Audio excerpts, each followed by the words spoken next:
Cena walked into his own company and was told to wait in the hallway like a delivery man. The executives inside were laughing, drinking whiskey, completely unaware that the man in the plain gray T-shirt owned 53% of everything around them. They looked at his athletic shorts and old running shoes and decided he was nobody worth acknowledging. 7 minutes later, John stepped into that boardroom. He did not come to talk. He came to fire every single one of them. But what he discovered next was far worse than disrespect. They were not just arrogant. They were planning to destroy everything he had built. What most people did not know about John Cena was that beyond his wrestling and acting career, he had quietly built something significant. 6 years ago, he had co-founded Titan Peak Productions, an independent film company in Los Angeles dedicated to telling meaningful stories. He owned 53% of the company, making him the majority shareholder. But unlike most investors who demanded constant attention, John had chosen to remain in the shadows. In all official documents, he was listed simply as J. Cena. Most employees had never met him or even seen his face in connection with the company. For 6 years, John had stepped back from daily operations, dedicating his time to charitable causes around the world. He had granted over 650 wishes for children through the Make-A-Wish Foundation. He had trusted his executives to maintain the values he had built into Titan Peak Productions. He communicated through emails and occasional video calls, always with his camera off, preferring to listen rather than be seen. Perhaps that had been his mistake. On this particular Tuesday morning, John decided to visit the company headquarters without any announcement. He wanted to see how things were truly running, to feel the real pulse of the organization rather than the polished reports that landed in his inbox every quarter. He did not call ahead. He did not arrange for anyone to meet him. He simply showed up the way any owner might check on something they genuinely cared about. The Titan Peak Productions building rose 12 stories into the Los Angeles sky, all glass and steel and modern ambition. The lobby was a cathedral of corporate success with polished marble floors that reflected the morning light and abstract art pieces that cost more than most people earned in a year. Everything about the space was designed to impress, to intimidate, to remind visitors that they were entering a place of power and importance. John walked through the gleaming entrance dressed exactly as he always was in his private life, a plain gray shirt that fit comfortably rather than fashionably, athletic shorts that had seen countless gym sessions, simple running shoes that had logged thousands of miles, a faded baseball cap pulled low over his shaved head, partly for anonymity, partly out of habit. Over his shoulder hung an old gym bag, worn at the edges and modest in appearance. Most people would assume it contained nothing but workout clothes. They would be wrong. He looked like someone who might work as a personal trainer or coach youth football on weekends. He looked like a man who spent his mornings at the gym and his afternoons helping neighbors move furniture. He certainly did not look like a man who controlled a major film studio worth hundreds of millions of dollars. And that, of course, was exactly the point. The young receptionist glanced up as he approached the front desk. Her name tag read, Brittany, and she had joined Titan Peak Productions only 4 months ago. Fresh from a communications degree and eager to climb the entertainment industry ladder, she had been trained to handle the constant flow of people who passed through these doors. Agents with their confident smiles, actors with their desperate hope masked as casual interest, directors with their artistic intensity, writers clutching scripts like lottery tickets. She had learned quickly that in this business, everyone believed they were special.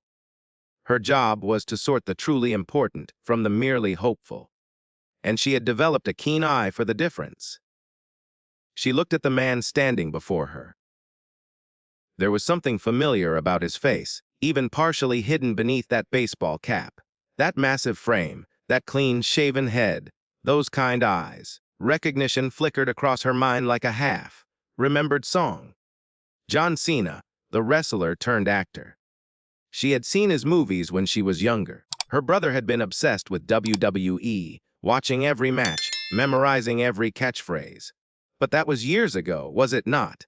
A different era entirely. Her initial spark of interest faded quickly into professional assessment. She saw celebrities regularly. This was a film studio after all. Just last week, she had directed a famous director to the third floor without so much as a flutter in her pulse. She was beyond being starstruck. And besides, she thought, studying him with a cool evaluation she had perfected. When was the last time John Cena had been in anything significant? She could not remember seeing his name attached to any recent blockbuster. No buzz on social media about major projects. No premieres covered by entertainment news. He had faded from the spotlight the way so many performers did once their moment passed. Looking at his plain shirt, his athletic shorts, the gym bag that seemed almost out of place in this temple of polished success, Brittany felt her assumption solidify into certainty. This was not a man at the height of his career. This was someone on the decline, probably here hoping to charm his way into a meeting, maybe secure a small role in one of their upcoming productions. She had seen it before. Former stars who could not accept that their time had ended, wandering into studios with hopeful smiles and outdated headshots. It was sad, really, but it was not her job to be sentimental. She arranged her face into that particular expression of polite dismissal, the one that conveyed helpfulness while communicating clearly that the person before her was not particularly important. "Can I help you?" she asked, her tone efficient and cool. "I am here to see the executive team," John said quietly. His voice was soft, unhurried, carrying none of the demanding energy she usually heard from industry people trying to project importance. "Do you have an appointment?" "No, I do not." Brittany almost allowed herself a small laugh. No appointment, dressed like that, expecting to walk in and see the executives. This was exactly the kind of optimistic delusion she encountered every week. "I am sorry," she said, her voice taking on that practiced tone of false sympathy. "But the executive team is in a very important strategic meeting right now. They absolutely cannot be disturbed. These sessions are critical to the company's direction." She paused, letting the weight of those words settle. Critical direction. Words designed to remind him of his place in the hierarchy of importance. "You are welcome to wait over there," she continued, gesturing vaguely toward a row of simple chairs along the hallway wall. They were positioned away from the main traffic flow, out of sight from the important areas. The kind of seating reserved for delivery people, maintenance workers, and visitors who did not quite belong. "But honestly," she added, lowering her voice as if sharing a helpful secret, "it could be a very long wait. These meetings sometimes go on for hours. You might want to come back another time, or perhaps call ahead to schedule something proper." John looked at her for a moment, his expression unreadable. Then he simply nodded. "I will wait," he said. He walked to the chair she had indicated and sat down, his old gym bag resting on his lap. He did not argue. He did not protest. He did not pull out a business card or drop names or demand to speak with someone in charge. He simply accepted the seat he had been assigned like a man who understood that some lessons could only be learned through observation. Brittany watched him go, then turned back to her computer with a small shake of her head. Just another hopeful who would eventually realize he was wasting his time and leave. She had already forgotten him. Minutes passed. The lobby hummed with the busy energy of a successful enterprise. Well-dressed men and women walked past in purposeful strides, their expensive shoes clicking rhythmically on the marble floor. They carried tablets and phones, and the unmistakable air of people who believed their work truly mattered. None of them glanced at the man in the plain shirt sitting quietly by the wall. A group of young executives hurried past, discussing market projections in loud, confident voices. They did not notice him. A woman in designer heels walked by, speaking rapidly into her phone about a talent negotiation. She did not see him. An older gentleman in a perfectly tailored suit strolled toward the elevator, checking his Rolex. He did not acknowledge the quiet figure in the waiting area. John watched them all. He noted the expensive watches, the designer bags, the carefully cultivated images of success. He remembered when Titan Peak Productions had been different, when he had walked these halls himself in the early days, talking to everyone from the creative directors to the cleaning staff. He had insisted on a culture where ideas mattered more than appearances, where every person was treated with dignity regardless of their title or their wardrobe. What he was seeing now was something else entirely. About 5 minutes into his wait, a young man emerged from a side corridor. His name was Connor Reynolds, and he had recently been promoted to junior executive. It was a modest title in the grand hierarchy, but Connor wore it like a crown bestowed by royalty. His suit was expensive and slightly too tight, chosen for its Italian label rather than its fit. On his wrist gleamed a Rolex that had cost him 3 months of salary, a purchase he considered an essential investment in his professional image. Connor walked with the confident stride of someone who believed the universe was arranging itself for his inevitable success. He was heading to the water cooler when he noticed the man sitting in the waiting area. He recognized the face immediately. Even with the baseball cap and the casual clothes, there was no mistaking that massive frame, that shaved head. John Cena, the wrestler from those old WWE matches that played on cable television late at night. The guy from those mediocre action comedies. But instead of respect or even curiosity, Connor felt only a warm surge of superiority. He had heard the whispers in industry circles. John Cena had gone quiet. No major projects in years, no presence at the important parties, no mentions in the trades. He was yesterday's headline, a name that belonged to a different chapter of entertainment history. And just look at how he was dressed. The Connor's eyes swept over the plain shirt, the athletic shorts, the old gym bag, the baseball cap that looked like it had been purchased at a sporting goods store a decade ago. This was not how successful people presented themselves. This was how people looked when they had given up, when they were desperate, when they had nothing left but hope and a familiar face. Connor smirked to himself. This was probably some washed-up celebrity hoping to leverage past fame into a present opportunity. Maybe he was here to audition for a supporting role, or, worse, to beg for any part at all. How the mighty had fallen. In this business, Connor knew, you were only as good as your last success, and John Cena had not had a success in a very long time. He walked past without acknowledgement. Not a nod, not a polite smile. Not even the basic courtesy one stranger might extend to another. He simply continued to the water cooler, filled his cup, and walked back the same way, his eyes fixed on his phone, deliberately not looking at the waiting visitor. Why would he? People who looked like that did not deserve his attention. John watched him pass. He noted the expensive watch, the self-satisfied stride, the casual arrogance in every movement. He said nothing. His face revealed nothing. But behind those calm eyes, something was being carefully recorded, filed away, understood. From his seat in the hallway, John had a clear view through the glass walls of the main conference room. The architecture of the building had been designed for transparency, for openness, but what John saw through that glass was anything but transparent. Inside sat the men who were supposedly running his company. Bradley Morrison, the chief operating officer, was leaning back in his leather chair with the casual ease of a king surveying his domain. He was in his early 50s, silver hair perfectly styled, suit impeccably tailored by hands that charged thousands for their work. On his wrist was a Patek Philippe watch that cost more than most families earned in 2 years. He was gesturing broadly as he spoke, his hands cutting through the air in expansive movements designed to show off that expensive timepiece as much as to emphasize his points. Next to him sat Derek Sullivan, The chief financial officer, younger than Bradley by perhaps a decade, but equally polished, equally entitled.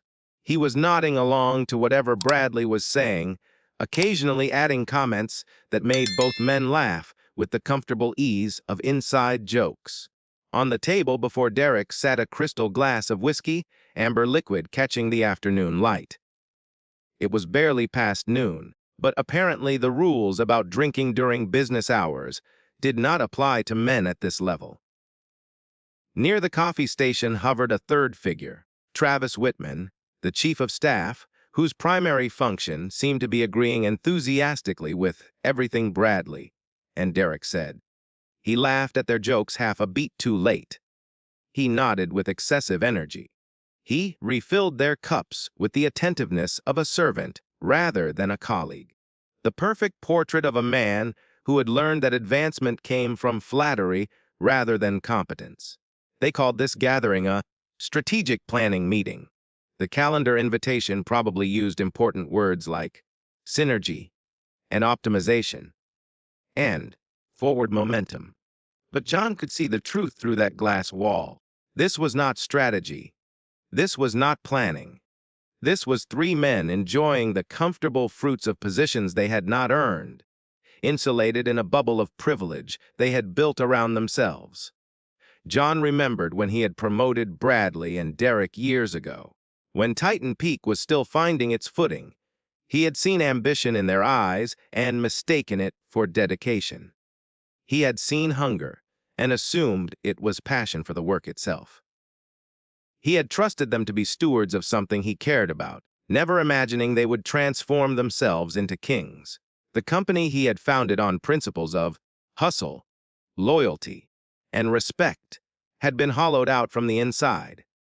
The executives had created a culture in their own image, a world where status was measured by the cost of your watch, where worth was determined by the brand of your suit, where someone in a plain T-shirt and athletic shorts was automatically categorized as beneath notice.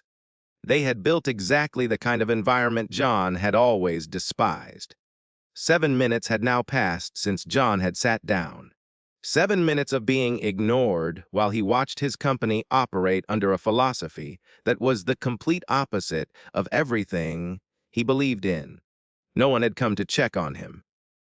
No one had offered him a glass of water. No one had apologized for the delay or provided an update on when someone might be available. He had been categorized as unimportant and promptly forgotten, left to sit in his uncomfortable chair like an inconvenience that would eventually tire itself out and leave. For most of those 7 minutes, John had remained still, watching and processing. He was not a man given to quick anger or impulsive decisions. Life had taught him patience. Struggle had taught him perspective. He had learned long ago that wisdom came from observing carefully before acting, from understanding fully before judging. But patience was not the same as acceptance, and understanding a problem did not mean tolerating it. He had seen enough. He understood enough. He had decided what needed to happen next. John stood up from the uncomfortable waiting chair. The movement was slow and deliberate, carrying none of the hesitation of someone unsure of their position. His old gym bag shifted to his shoulder with practiced ease. His eyes, which had been soft and patient moments before, now held something different. Not anger exactly, but a cold clarity. The look of a man who had made a calculation and was ready to execute it. He did not smooth his T-shirt or adjust his cap. He was not trying to look more impressive for what was about to happen. He was simply preparing to walk into a room and change everything.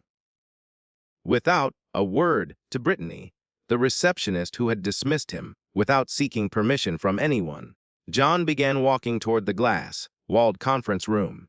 His footsteps were steady on the polished marble floor. Not fast, not aggressive, simply inevitable. And each step brought him closer to the men who had built their comfortable lives on the foundation he had created.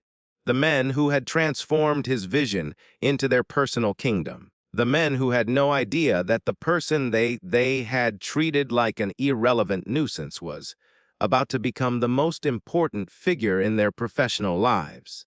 The man in the plain shirt and old baseball cap, carrying nothing but a modest gym bag and 6 years of patient observation, was about to remind them who really owned everything they thought was theirs.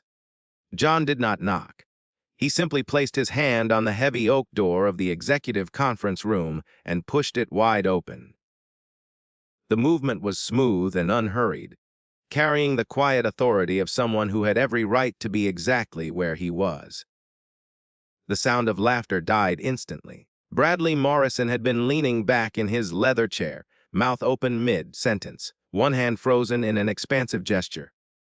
Now he sat motionless, his expression shifting from amusement to confusion to the first flickers of anger. Derek. Sullivan had snapped his head around at the sound of the door, his eyes going wide. His hand was still wrapped around his crystal whiskey glass, forgotten entirely. Travis Whitman, who had been hovering near the coffee station, startled so violently that he sent a stream of hot coffee spilling across the expensive carpet. He stared at the spreading stain for a moment, then at the intruder, his face a portrait of bewildered panic. Bradley recovered first. His confusion hardened into outrage as he took in the appearance of the man who had just walked uninvited into their private meeting. The plain shirt, the athletic shorts, the baseball cap, the old gym bag. Everything about this person screamed that he did not belong here. He rose from his chair, his face reddening with indignation. "Who the hell let you in here?" Bradley demanded, his voice dropping to a low, tight growl. "This is a private executive session. Security is supposed to vet every outsider." He turned to Travis. "Whitman, who is this man?" Travis could only stammer. I do not know, sir." "I will call security immediately." Derek had risen from his seat as well, studying the intruder with narrowed eyes. Unlike Bradley, he had recognized the face beneath the cap. "What?" Derek said, holding up a hand. "I know who this is." He stepped closer, looking John up and down with undisguised disdain. John Cena, the wrestler. Or should I say, former wrestler. A small, cruel smile played at the corners of his mouth. "If you are here looking for work, Mr. Cena, this is not how it is done. We are not producing anything that would suit someone of your vintage." Bradley's eyebrows rose slightly. He looked at John again, reassessing. Yes, he could see it now. The massive frame was familiar, though dressed down and partially hidden. John Cena. Someone who had been famous once, before the world moved on. But recognition brought no respect. What was a washed-up wrestler doing here, interrupting their meeting? "I suggest you leave now," Bradley said, settling back into his chair. "Whitman, call security and have him escorted out." Through all of this, John had not said a single word. He stood just inside the doorway, perfectly still, his face revealing nothing. He did not defend himself against their insults. He did not argue or explain. Instead, his eyes were fixed on something at the far end of the conference table, the chair at the head of the table. His chair, the one he had designed years ago when Titan Peak Productions was just a dream being built into reality. Without acknowledging the executives or their threats, John began to walk. His footsteps were measured and deliberate, each one landing with a soft, certain sound. He moved past the startled faces of men who could not understand what was happening, heading directly toward that chair. "What do you think you are doing?" Bradley sputtered, rising again. "Whitman, call security now." "Stop right there," Derek commanded, stepping forward to block John's path. "You need to leave immediately before we have you arrested for trespassing." John stopped walking. He was perhaps 10 feet from the head of the table, standing calmly while 3 increasingly agitated executives surrounded him. Slowly, deliberately, he reached up and removed the baseball cap from his head. With the cap gone, his face was fully visible for the first time. The familiar features, the shaved head, the thoughtful eyes, the quiet strength that had nothing to do with physical power. He folded the cap and tucked it into his gym bag. Then he reached into the bag and withdrew a card. It was an identification badge bearing a photograph, a name in clear letters, and a series of codes that meant everything to anyone who understood corporate governance. John placed the card on the polished table and slid it gently toward Bradley Morrison. Bradley looked down at it. His hand reached out and picked it up. The room went completely silent. His eyes scanned the card, the photograph, the name, Cena, the designation, majority shareholder, the ownership percentage, 53%. The color drained from Bradley's face. His mouth opened, but no sound came out. His hand began to shake. Derek snatched the card from Bradley's trembling fingers. He stared at it, reading the information once, twice, 3 times. Cena, Derek muttered, his voice hollow. The majority shareholder we have only communicated with through email for 6 years. That is you? John did not answer. He did not need to. He simply walked the remaining distance to the head of the table and lowered himself into the chair that had been designed for him. The leather creaked softly as he settled into place, a sound that echoed through the silent room like a gavel falling. He had reclaimed his seat. The 3 executives stood frozen, their faces portraits of dawning horror. Bradley looked like a man watching his world collapse. Derek's arrogance had crumbled into something resembling fear. Travis had forgotten about his phone entirely. Then John spoke. His voice was not loud. He did not shout or rage. He simply spoke in a calm, measured tone that carried more weight than any amount of screaming. 7 minutes, he said. I sat in that hallway for 7 minutes. He let the words settle. I am the co-founder of this company, the majority shareholder controlling 53% of Titan Peak Productions. And because I walked in wearing a T-shirt instead of a designer suit, I was treated like garbage. Told to wait in a hallway like a delivery man hoping for a signature. Bradley finally found his voice, cracked and desperate. Or Mr. Cena, this is a terrible misunderstanding. We had no idea. Please, we can explain everything. No, John said, and though his voice remained soft, the word cut through Bradley's stammering like a blade. There is nothing to explain. He leaned forward slightly, his hands resting flat on the table. This was not a failure of your receptionist. She was following the culture you created. She treated me exactly how she has been trained to treat people who do not look wealthy enough to matter. The young executive who walked past me, he looked right at me and decided I was not worth acknowledging. He learned that attitude from you. John's gaze moved across their faces. You have built a culture in my company where human beings are judged by the price of their clothing, where respect is determined by the brand of watch on someone's wrist, where a person in a plain T-shirt is automatically assumed to be worthless. Derek attempted to regain composure. With all due respect, you have been absent for 6 years. We have managed the operations, grown the revenue. A misunderstanding at reception does not negate years of leadership. John regarded him with an expression that was almost sad. Leadership, he repeated. Sitting in this room drinking whiskey before noon while your employees work. Building a culture where people are afraid to speak up. Creating an environment where the quality of someone's shoes matters more than the quality of their ideas. He shook his head slowly. That is not leadership, Mr. Sullivan. That is entitlement. Bradley made one last attempt, his voice pleading. John, please, we can change protocols, retrain staff. There is no need for anything drastic. John looked at him for a long moment. When he spoke again, his voice carried absolute finality. You had 6 years to maintain the culture of hustle, loyalty, and respect that I built into this company. Instead, you built a kingdom for yourselves and forgot that every person who walks through those doors deserves basic human dignity. His eyes locked onto Bradley's. And that is why you no longer work here. The words hung in the air like a death sentence. You no longer work here. For a moment, no one moved. The executives stood frozen, their minds struggling to process what had just happened. One moment, they had been laughing, drinking whiskey, enjoying their comfortable positions of power. The next, a man in a plain shirt had walked in and dismantled their entire world with 5 simple words. Bradley Morrison was the first to break.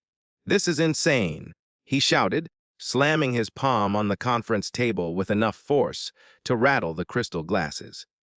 "You cannot fire us because of a misunderstanding at reception. We have contracts. We have rights. We have lawyers who will tear you apart in court." His face had gone from pale shock back to crimson rage. The fear was still there, lurking beneath the surface. But anger was easier to access. Anger felt like power, even when all power had been stripped away. Derek Sullivan found his voice as well, though it came out higher and tighter than his usual smooth tone. "You have been absent for 6 years. Derek spat, jabbing a finger toward John. 6 years. We are the ones who kept this company running. We managed the operations. We grew the revenue. We maintained the relationships. You cannot just waltz in here and destroy everything because someone asked you to wait a few minutes." Travis Whitman said nothing. He had collapsed into one of the side chairs, his face the color of old paper, his coffee, stained hands trembling in his lap. John listened to their outbursts without expression. He let them rage, let them threaten, let them convince themselves that volume and indignation might somehow reverse what was happening. When they finally ran out of breath, he reached for the old gym bag that had been sitting on his shoulder throughout this entire confrontation. He placed it on the table and opened it with the calm deliberation of a surgeon preparing for an operation. From inside, he withdrew a thin folder with a black cover. Simple, unremarkable, the kind of folder that might contain anything or nothing. But this folder contained everything. John placed it on the polished surface and opened it to the first page. Clause 8.2, he read, his voice clear and measured. Shareholder Agreement, 2018. He paused, letting the date sink in. This was not some improvised accusation. This was a document that had been in place for years, waiting for exactly this moment. The majority shareholder, holding over 50% of company shares, retains the right to immediate termination of any executive officer upon material evidence of gross negligence, ethical violations, or systemic failure to maintain the operational integrity of the company. John looked up from the document, his eyes moving across the 3 men who stood before him in various states of distress. Your collective failure to recognize the individual who controls this company, combined with your decision to treat that individual with contempt based solely on his appearance, constitutes material evidence of a catastrophic failure in judgment at the highest leadership level. Bradley's face contorted. That is not material evidence. That is your bruised ego looking for legal cover. I was not finished, John said quietly, and something in his tone made Bradley's mouth snap shut. John turned to the next page in the folder. In addition to today's events, I have documentation here regarding the transfer of $4.7 million from the film development fund into an account labeled Special Executive Operations. Over the past 18 months, this account has been used for purposes that have nothing to do with company operations. He looked directly at Derek Sullivan. Private jet rentals, luxury resort stays, personal vehicle purchases, all billed to a fund that was supposed to be developing new film projects. Derek's face went gray. His mouth opened and closed, but no sound emerged. This, John continued, is evidence of breach of fiduciary duty, misappropriation of company funds. And according to the clause I just read, it gives me the right to terminate your employment immediately. No advance notice required. No board vote necessary. He closed the folder with a sharp snap that echoed through the silent room like a judge's gavel. Bradley Morrison, Derek Sullivan, Travis Whitman, and all executives who report directly to you. Your employment with Titan Peak Productions is terminated, effective immediately. The room seemed to lose all its air. Bradley's rage had deflated into something that looked remarkably like terror. Derek was gripping the edge of the table as if it were the only thing keeping him upright. Travis had not moved at all, John reached into his pocket and withdrew his phone. He pressed a single button. "Michelle," he said calmly, "I need you and your team at the executive boardroom. We have a termination to process." Less than 2 minutes later, the door opened. Michelle Crawford entered first. She was a woman in her early 50s, with silver hair pulled back in a precise bun and eyes that missed nothing. She was John's personal attorney, and she had built a reputation in legal circles for being as efficient as she was ruthless. Behind her came 3 security personnel in dark uniforms. Michelle surveyed the scene with a single glance, taking in the shell, shocked executives, and the calm figure seated at the head of the table. Her expression revealed no surprise. She had been prepared for this possibility. Collect all electronic devices, access cards, and company property, John instructed without looking at the terminated executives. Their security clearances have already been revoked. Their email accounts are locked. Escort them to their vehicles and ensure they take nothing that belongs to Titan Peak Productions. Bradley made one last desperate attempt. "You will regret this, Cena," he shouted as the security personnel moved toward him. "You have no idea how to run this company. Without us, Titan Peak will collapse within a month. We are the ones who know how everything works." John turned to face him. His expression held no anger, no satisfaction, nothing but a cold disappointment that was somehow worse than rage. "This company existed before you," John said quietly. "It will exist long after you are gone. The only difference is that it will no longer be run by people who judge human worth by the price of a watch." Bradley opened his mouth to respond, but the security guards had already taken hold of his arms. Whatever he wanted to say died in his throat as he was guided firmly toward the door. Derek followed without resistance, his earlier bravado completely shattered.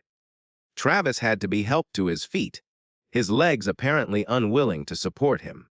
They were led out of the boardroom, down the hallway, past the receptionist's desk where this had all begun. Brittany watched them go with wide eyes, understanding flooding her face as she realized the connection between the man she had dismissed and the executives now being escorted from the building.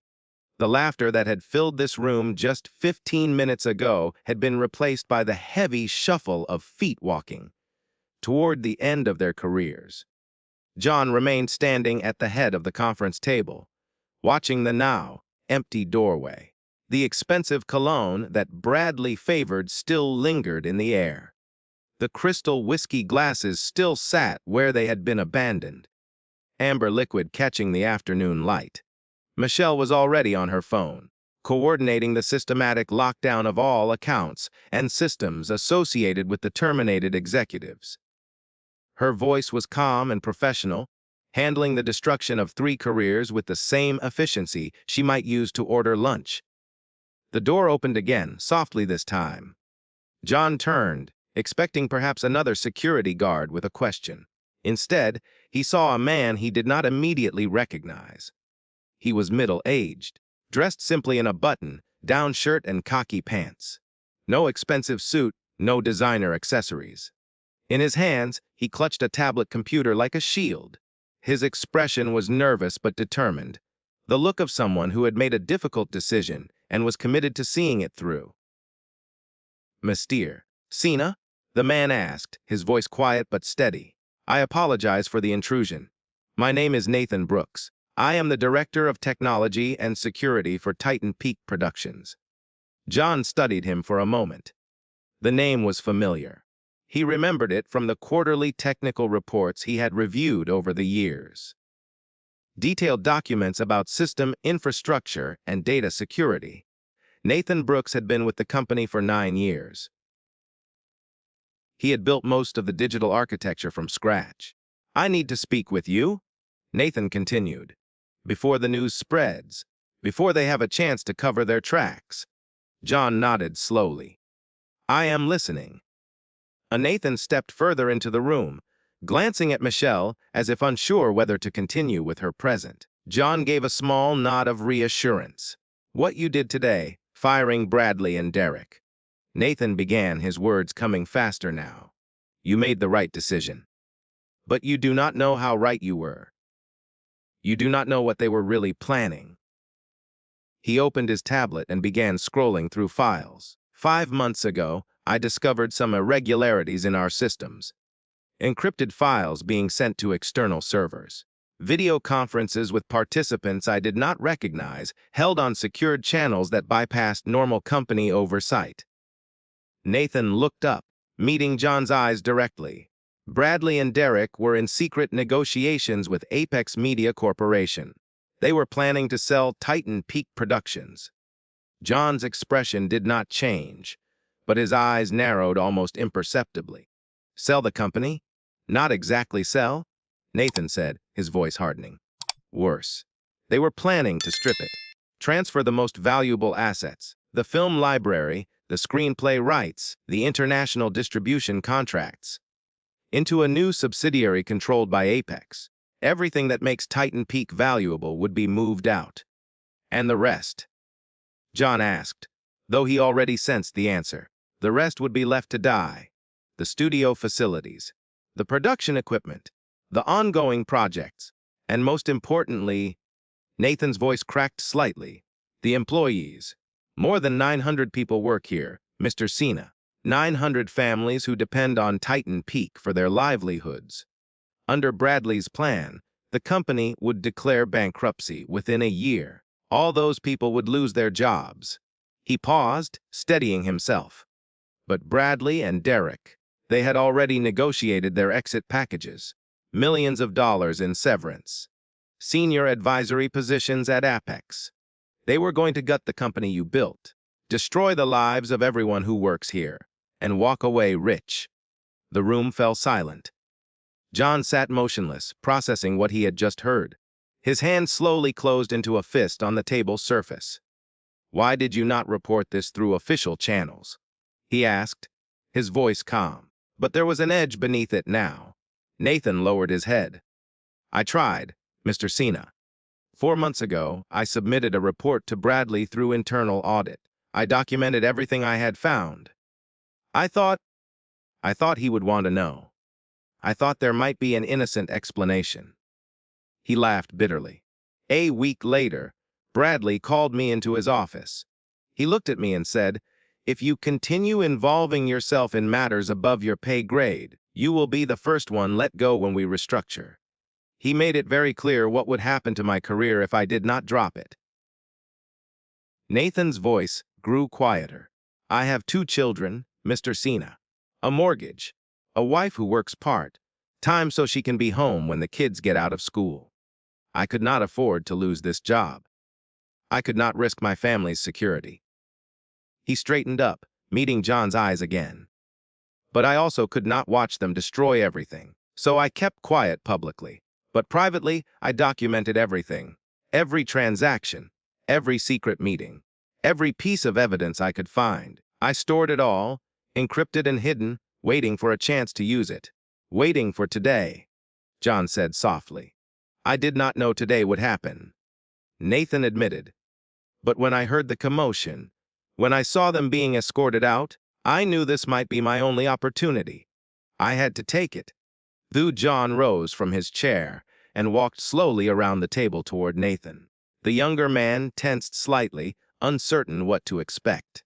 John stopped in front of him and placed a hand on his shoulder. You saved this company? John said quietly. Not me. I fired them because they disrespected someone they thought was unimportant. You are the one who discovered they were planning to destroy everything. He paused, letting the words settle. You risked your career, your family's security, to protect 900 people who will never know what you did for them. That is integrity, Nathan. That is the kind of character that those men in their expensive suits will never understand. Nathan blinked rapidly, his eyes suddenly bright with emotion he was struggling to contain. John turned to Michelle, who had been listening to the entire exchange. Add corporate conspiracy and breach of fiduciary duty to the file, he instructed.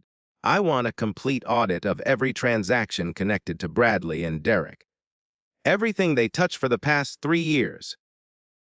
He looked back at Nathan. And effective immediately, Nathan Brooks is the acting chief technology officer of Titan Peak Productions. Nathan stared at him, stunned into silence. I do not know what to say, Mr. Cena.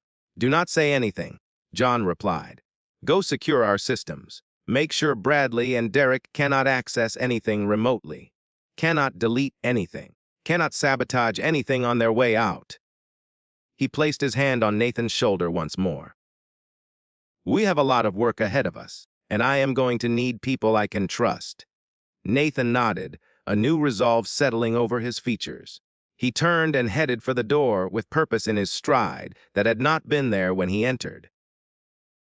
John watched him go, then turned to look out the window at the Los Angeles skyline. Somewhere out there, Bradley Morrison and Derek Sullivan were being driven away from the building they had treated as their personal kingdom. They had walked in this morning believing they were untouchable. They were leaving with nothing.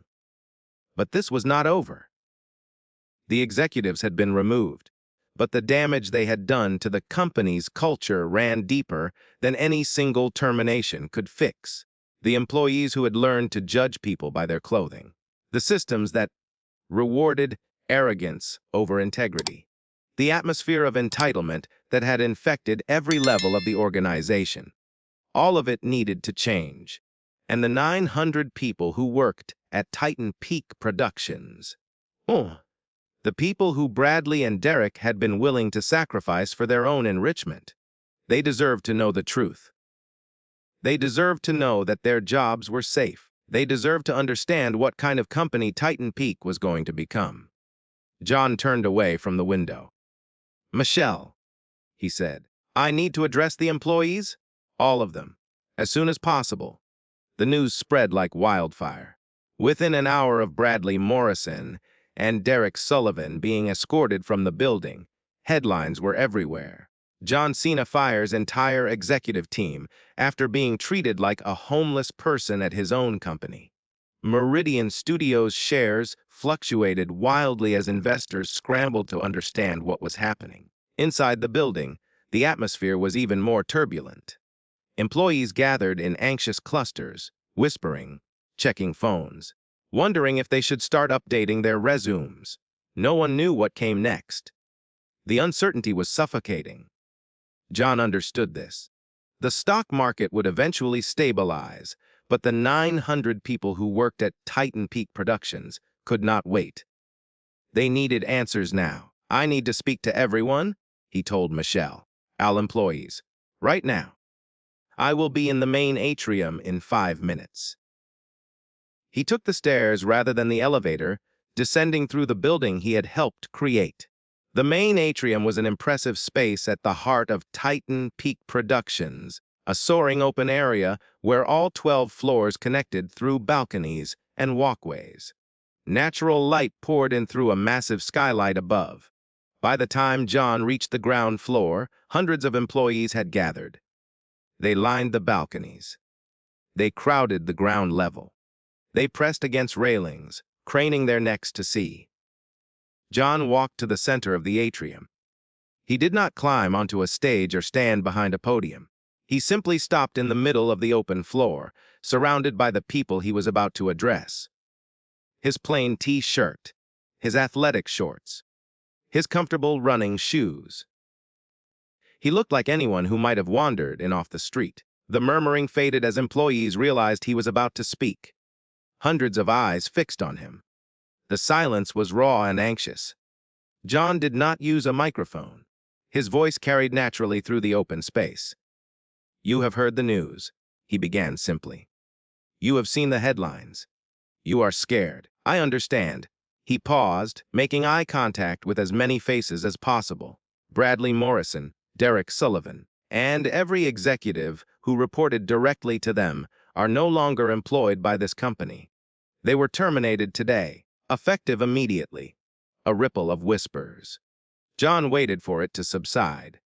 They were not fired because they failed to recognize me. They were fired because of how they treated someone they believed was unimportant. Someone they decided was not worth basic human courtesy. He took a breath. This morning, I walked into this building wearing the same clothes I wear every day. No suit. No expensive watch. Because of how I was dressed, I was told to wait in the hallway like a delivery person. When I entered the boardroom, I was insulted and told to leave. John's expression grew thoughtful, almost vulnerable. Some of you might wonder why I dress this way. Why someone in my position does not wear designer suits and expensive accessories. Let me explain. He paused, gathering his thoughts. I have not always been successful. There were years when I had nothing. Years when I drove a limousine during the day and slept in my car at night because I could not afford an apartment. Years when I woke up at 5 in the morning to work out at a gym before my shift because that was the only time I had. Years when I wondered if anyone would ever give me a chance. His voice softened. And then, even after success came, life reminded me that material things mean nothing. I have experienced loss that money could never fix. I have sat alone in empty houses that were full of expensive things, but completely devoid of what actually matters. The atrium had gone completely silent. Every person seemed to lean in closer. I choose to dress simply not because I cannot afford better. I choose it because I never want to forget what it feels like to have nothing. I never want to become someone who looks at a person in worn clothes and assumes they are worthless. Because I was that person once, and the people who showed me kindness during those years. They did not care what I was wearing. They saw me as a human being. He let those words settle before continuing. What happened to me this morning was not about my wounded pride. It was a symptom of a culture that has been allowed to grow inside this company. A culture where people are judged by the price of their clothing, where respect is given based on job titles and designer labels, where anyone who does not look wealthy enough is automatically dismissed. John swept his gaze across the assembled employees. I built Titan Peak Productions on different principles: hustle, loyalty, respect. I believed that great ideas could come from anyone, that every person deserved dignity regardless of their position or appearance. While I was absent, those values were lost, replaced by arrogance and a toxic hierarchy that measured human worth by the brand of watch on your wrist. His voice grew warmer. I want to tell you a story. Years ago, when I was just starting out in wrestling, there was a janitor at an arena where I was training. His name was Frank. Every night after everyone left, Frank stayed behind to clean. Nobody noticed him. He was invisible. Employees leaned forward, drawn into the narrative. One night, I stayed late to practice. Frank came in to clean. We started talking. He told me he used to be a mechanic until an accident and medical bills took everything. The janitorial job was how he supported his daughter who was trying to get through college. John smiled at the memory. That night, Frank mentioned something about how the ring ropes were wearing unevenly and how repositioning certain equipment could prevent injuries. I mentioned it to my trainer the next day. Frank's suggestion probably saved several wrestlers from getting hurt. One simple observation from a man everyone had decided was nobody important. He looked out at the crowd with quiet intensity. Great ideas do not come from expensive boardroom chairs. The most valuable contributions often come from people others overlook. The grip who notices a safety hazard. The assistant who suggests a better schedule. The security guard who treats every visitor with respect because he understands you never know who might walk through that door. John's voice rose slightly. Every person in this building deserves to be treated with dignity. Not because of what they might do for you. Not because they might turn out to be important, but because they are human beings, and that alone makes them worthy of respect. He paused before his expression hardened. But I have not told you the worst part. The disrespect I experienced was not the only reason those executives were fired. The crowd tensed. Bradley Morrison and Derek Sullivan were secretly negotiating to sell off Titan Peak Productions. Not to help it grow, to strip it. They planned to transfer our most valuable assets to an outside corporation, pocket millions in personal payoffs, and leave the company to collapse. Guy Esps echoed through the atrium. Under their plan, Titan Peak would have declared bankruptcy within a year. More than 900 jobs eliminated. 900 families without income. Also, 2 men could get richer. John raised his hand as angry murmurs swelled. That plan has been stopped. Your jobs are safe. Titan Peak Productions is not being sold, not being stripped, not being destroyed. A wave of relief swept through the crowd. Some employees embraced. Others simply closed their eyes, releasing hours of tension. But survival is not enough. John continued. I want to rebuild this company on the values it was supposed to represent. He straightened. Starting today, there will be no rigid dress code at Titan Peak Productions. You will be evaluated on your ideas, your dedication, your integrity, and the way you treat your colleagues, especially those others might overlook. John gestured toward Nathan Brooks, standing at the edge of the crowd. Nathan Brooks discovered the conspiracy that threatened to destroy this company. He risked his career and his family's security to document what was happening, even when threatened. Starting today, Nathan is the acting chief technology officer of Titan Peak Productions. Applause erupted, genuine and spontaneous. This is how we will operate now. Integrity will be rewarded, courage recognized, and every person who walks through our doors will be treated with respect, whether they arrive in a limousine or on a bus, whether they wear a designer suit or a teat shirt that has seen better days. John took one more look around the atrium. I am not just coming back to save Titan Peak Productions. I am coming back to rebuild the culture I should never have let slip away. The silence lasted 2 seconds. Then the atrium exploded with applause. It was not polite corporate clapping. This was raw and real. The sound of hundreds of people releasing fear and replacing it with hope. Some cheered, others wiped away tears. John did not retreat to an executive floor. He stepped into the crowd, shaking hands, listening to anyone who wanted to speak. A young woman from the design department approached him, her eyes red. Mr. Cena, she said quietly, I just wanted to thank you. Last year, I was passed over for a promotion because one of the executives said I did not present professionally enough. I could not afford the clothes they expected. I have felt invisible here ever since. An older man from facilities management stepped forward. Same thing happened to me, he said. I have worked here for 15 years, but because I wear a maintenance uniform, some executives would not even look at me in the elevator. Like I was not there. A security guard nodded. I have seen it every day. People treated differently based on what they are wearing. The expensive suits get smiles and handshakes. The rest of us get ignored. John listened to each of them, his expression growing more determined with every story. That ends today, he said firmly. I promise you, that ends today. He continued moving through the crowd, hearing story after story of employees who had been dismissed, overlooked, or made to feel worthless because they did not fit the image of success that Bradley and Derek had cultivated.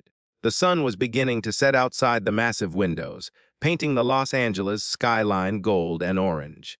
Inside, the atmosphere had transformed completely from morning terror to something like hope.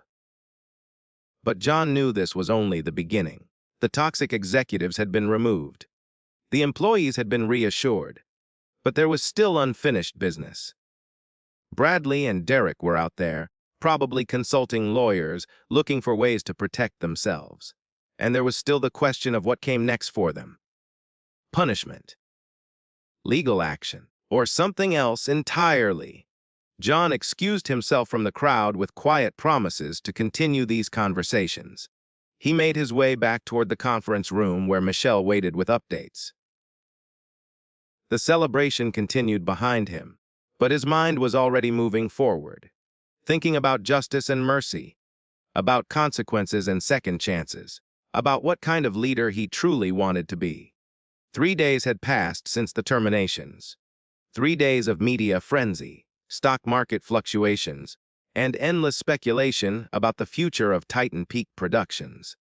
3 days for the dust to begin settling, and for the full scope of what had happened to become clear. Michelle Crawford walked into John's office carrying a thick folder. She placed it on his desk with the quiet precision of someone delivering a verdict. "We have completed the investigation," she said. "It is worse than we initially thought." John looked up from the window, where he had been watching the Los Angeles skyline. Bradley and Derek signed a preliminary agreement with Apex Media Corporation 2 months ago. Michelle continued. "They violated their fiduciary duties, deceived shareholders, and deliberately concealed material financial information. With the evidence we have, we can pursue civil litigation. They would be liable for damages between 8 and 12 million." She paused. "Additionally, if we forward this file to federal authorities, they could face criminal charges for securities fraud. We are talking potential prison time." John picked up the folder and leafed through the pages slowly. Bank statements, email transcripts, meeting minutes from secret negotiations, the paper trail of betrayal documented in meticulous detail. He set the folder down and turned back to the window. "Michelle," he said after a long moment, "I want to propose a different approach." She raised an eyebrow. "Different how?" "Invite Bradley and Derek to a meeting. No lawyers on their side. Just them, you and me. I want to speak with them directly." Michelle hesitated. "Are you certain?" "They could refuse, or this could be used against us later if things go to court." "I am certain." 2 days later, Bradley Morrison and Derek Sullivan walked into the Titan Peak Productions conference room for the second time in a week. But everything had changed. Gone were the expensive suits and the air of entitled confidence. Bradley wore a simple blazer that looked like it had been pulled hastily from the back of a closet. Derek's tie was slightly crooked, and dark circles under his eyes suggested he had not slept well in days. They looked like men who had spent every waking hour imagining the worst possible outcomes. Because that was exactly what they had been doing. John sat at the head of the table, in the same chair where he had delivered their termination. He wore the same plain T-shirt, the same simple clothes. He did not stand when they entered. "Sit down," he said. They sat. Bradley tried to maintain a stoic expression, but his hands trembled slightly as he placed them on the table. Derek could not bring himself to make eye contact. "I will be direct," John began. "My lawyer has informed you of what we are legally entitled to pursue. Civil litigation for 8 to 12 million in damages. Criminal referral to the FBI for securities fraud. Your careers would be finished permanently. You might spend years in prison." Bradley swallowed hard. Derek stared at the table surface, as if hoping it might open up and swallow him. "But I do not want to do that."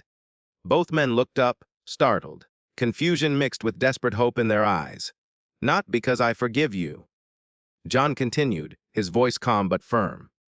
"You betrayed my trust. You conspired to destroy the livelihoods of 900 people. You built a toxic culture that judged human beings by the price of their clothing. I do not forgive any of that." He let the words sink in before continuing. "But I have learned something over the years. Punishment is not always the best answer. Sometimes, creating an opportunity for people to make things right does more good than making them suffer." John placed a document on the table and slid it toward them. "This is a settlement agreement.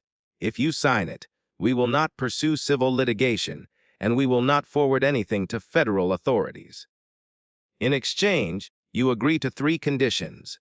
Bradley stared at the document like it might bite him. "First," John said, "you will issue a public apology. Not to me, to the employees of Titan Peak Productions, the people whose lives you were willing to destroy for your own enrichment." He held up a second finger. "Second, you will donate 2.5 million to the Los Angeles Food Bank. This money will come from the bonuses you have received over the past several years. It will feed tens of thousands of people who are struggling. People whose society often overlooks. People like the ones you looked right through when you decided they were not worth your attention. Bradley's face had gone pale. Derek looked like he might be sick. Third, John continued, you will each complete 200 hours of volunteer service at homeless shelters and food kitchens throughout the city. Not for publicity, not for photo opportunities. You will serve meals, clean tables, and look into the eyes of people you would have walked past without a second glance. You will do this because you need to understand something that your expensive educations and corner offices never taught you. He leaned forward slightly. Every human being has value. Every person deserves dignity. It does not matter what they are wearing or what they can do for you. That is the lesson you failed to learn, and this is your chance to learn it. The room fell silent. Bradley finally spoke, his voice hoarse. And if we refuse? Michelle answered before John could. Then we proceed with full legal action. And I promise you, with the evidence we have, you will lose far more than 2.5 million. You will lose everything. Derek looked at Bradley. Bradley looked at the document. For a long moment, neither moved. Then Bradley picked up the pen and signed his name. Derek signed immediately after. John stood. You can go. The two men rose, moving toward the door like sleepwalkers. Bradley paused at the threshold, turning back as if he wanted to say something. But no words came. He simply nodded once, a gesture that might have been gratitude or shame or both, and then they were gone. When the door closed, Michelle turned to John. Are you sure about this? They deserved worse. John smiled slightly, the gentle expression that those who knew him recognized as rare and genuine. Maybe, but 2.5 million will feed tens of thousands of hungry people for a year. 200 hours at a food kitchen might actually change how they see the world. And a public apology will remind everyone that arrogance always comes with a price. He looked out the window, at the city stretching toward the horizon. Punishment would only hurt them. This might actually help them change, and it will definitely help the people who need it most. In the weeks that followed, John did not disappear back into the shadows as he had done 6 years before. He stayed, not as a distant investor monitoring quarterly reports, but as an active leader walking the halls of the company he had built. He established the Open Door program, an initiative designed to give opportunities to people who had been overlooked by traditional hiring practices. Former inmates who had served their time and were looking for a second chance. Homeless individuals working to rebuild their lives. Young people from underserved neighborhoods who had never had access to the entertainment industry. They were trained, mentored, and given the chance to prove themselves based on their abilities rather than their backgrounds. He changed the hiring process entirely. No photographs required on applications. First, round interviews conducted blind, where recruiters could only hear candidates' voices and evaluate their ideas without seeing their faces or their clothes. Merit became the only measure that mattered. Once a month, John spent an entire day working alongside different departments. 1 month, he sat with the security team, learning their routines and hearing their concerns. Another month, he helped the facility's crew reorganize storage rooms. He ate lunch in the cafeteria with entry-level employees, asked questions, and genuinely listened to the answers. He wanted to understand Titan Peak Productions from the ground up, not from the sanitized perspective of executive summaries. Nathan Brooks was officially promoted to Chief Technology Officer. The word, acting, finally removed from his title. He became a symbol of what Titan Peak Productions now valued. Integrity and courage, recognized and rewarded regardless of previous position. 6 months after the events of that extraordinary day, Titan Peak Productions announced its newest project. It was a documentary film about social inequality and the prejudices people face based on their appearance. The film would explore how society makes snap judgments about worth and value based on clothing, addresses, and other superficial markers. It would tell the stories of people who had been overlooked, dismissed, and underestimated simply because they did not fit the image of success. John was not just the executive producer. He had agreed to appear in the film, playing a small role as a homeless man that others walk past without seeing. The premiere was held at a historic Los Angeles theater. The guest list was unlike any Hollywood event. Alongside industry executives in designer suits were volunteers from the Open Door program, shelter workers, and formerly homeless individuals who had found their way to stability. They sat side by side, equals in the audience, distinguished only by their shared humanity.